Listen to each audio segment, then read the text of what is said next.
Hey there, Sharon Horne-Ellstrom here, also known as Pajama Grandma. I have a question for you today. Is your business Fiddle?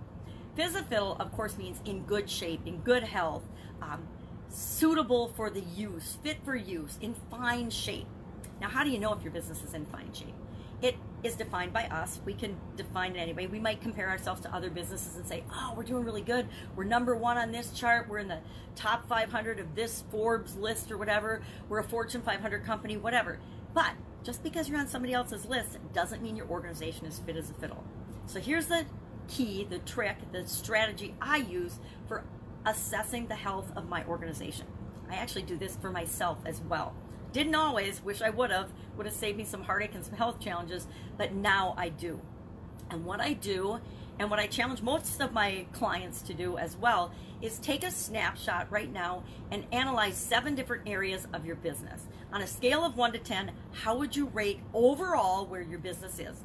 Physically, mentally, emotionally, spiritually, relationships, financially, and with respect to contribution. What value are you adding to the world or to things outside of you? That's how I define contribution. Relationships, you know, all your different relationships. Vendors, suppliers, teammates, partners, competitors. What's your relationship with your competitors? And overall, on a scale of 1 to 10, rate each of these areas. Why do we want to do this? And why do we want to focus on right now? I can hear people saying, oh, it's always changing, it's never the same. Of course it's not. That's why you take a snapshot. That's why we take, our financial, think of financial records and financial reporting. It's always just a snapshot, or it's a lot of times looking at the past. By the time, I remember in corporate America, we would see the numbers, but we didn't see them, and I suppose technology's changed, so it's a lot faster now, but we didn't see the numbers in the reporting except for like once a month. Now, it's hard to make decisions based on information that you're given only once a month, and it's usually halfway through the next month before you see last month's numbers and figures. It makes the time to react and the time to respond really long. The bigger a company gets, the more that tends to be the way it is. Things get complicated, way more complicated than they need to be, by the way, and it causes struggles, and it just takes longer to do things in bigger organizations. It doesn't have to be that way, but my experience has been that it just is. So today, I actually challenge you to look at your organization and it doesn't take that long, because what's my feeling of what my number is right now? Physically, do we have all the resources, the building, the facilities, the access to materials, the access to human resources and capability that we need right now on a scale of 1 to 10?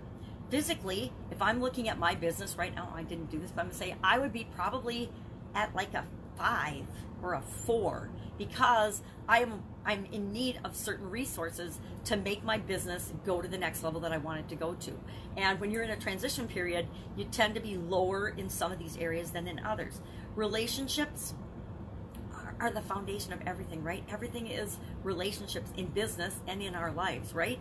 It's our relationship to ourself first and to a higher power, whatever that is for you, taps into the spiritual number. It's our relationship to our customers, to vendors, to everybody. We need to remember, and it's an overall number of your relationships. How are you handling your relationships? And, what would that be for you right now? Not in the future, not in the past. What is it today, right now? Same thing with each of these categories.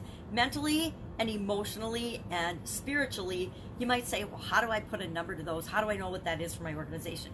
And I say, you know what that is for your organization. If you built the business, even if you're working in somebody else's business, in a different business, you can come up with these numbers really easily, because it's how do you feel? It's a subjective thing, but you're trying to put objective numbers to a subjective intuitive feeling of something. And that's really, really powerful, right? I'm a numbers person. I'm an engineer by training and a very nerdy manager and numbers gal by everything, because I know that what I look at and what I measure matters. And when I'm measuring things, and subjective things are the hardest things to measure, right? The things that are based on our opinions and feelings and other people's opinions and feelings are the hardest things to measure. So if I can give it a number and I can look at the direction that it's moving over time, theoretically I might say, hey, I want to be a 10 in all these areas. But is that true? Do I physically, for my business, want to have a 10 type.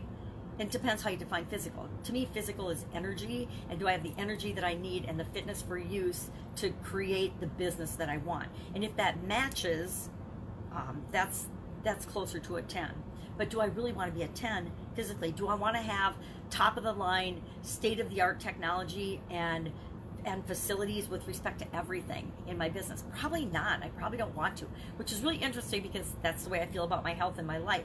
When I think about physical, I think a 10 is like a professional athlete, somebody that trains and works on their body or really spends a lot of time physically being at their absolute peak performance.